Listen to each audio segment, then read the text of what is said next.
situation to address with immigration, particularly as we may get this pressure now for certain immigration rules to be relaxed to try and get manpower and staffing into the country to help with growth?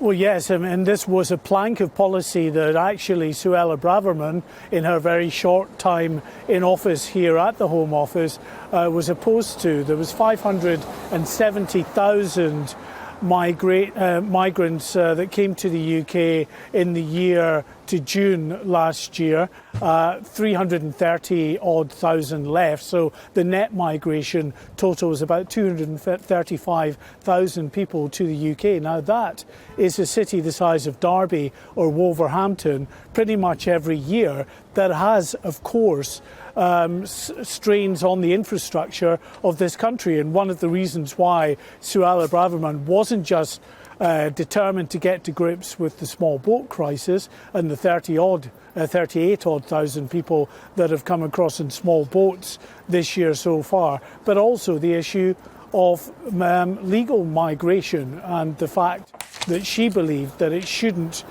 be expanded any further than it is at the moment because it brings with it problems. But we know that under Liz Truss's plans, it was seen as a way of stimulating the economy and boosting growth.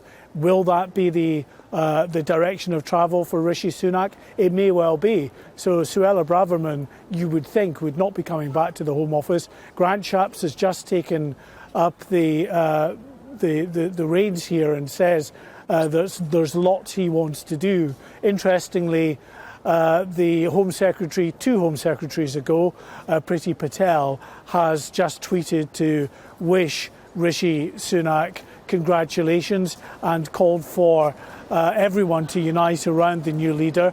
Could she be offered a job back in Cabinet? Well, very possibly. It is, of course, a real headache and an opportunity, of course, for Rishi Sunak to shape that Cabinet, to get the people in place that he thinks are best suited to really do things positively for this country. Olivia was mentioning James Cleverly. He was tweeting, incidentally, saying that it should be a cabinet of all the talents, that you want your first team in place. In other words, please don't sack me just because I supported Boris Johnson. But, you know, he makes a valid point as well. The Foreign Secretary at the moment grappling with some very serious international crises, including, of course, that war that's raging in Ukraine. And then you've got the Defence Secretary. Well, he indicated that he was supporting Boris Johnson, but he is widely respected and seen as doing a very good job within defence at a very difficult time. He also referred to his promise to create safer streets in that speech that he made before he entered that black door. That means more policing to most people, but we've got these huge spending pressures and this black hole. So how do you deliver safer streets without spending more money on police officers?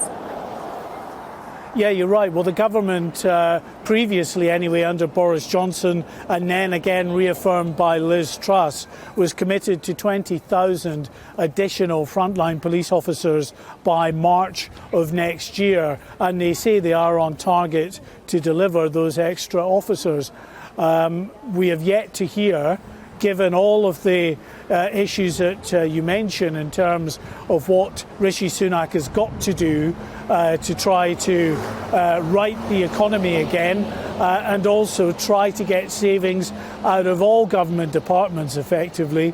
Will they still go for that target? Well, they have a very significant problem with serious and violent crime in this country, which is still far too high. Again, this morning, reports of 2 people shot dead in East London and another critically injured just around the corner in Tufton Street. An hour ago, a group of Just Stop Oil protesters have sprayed the front of a building linked to the oil and gas sector.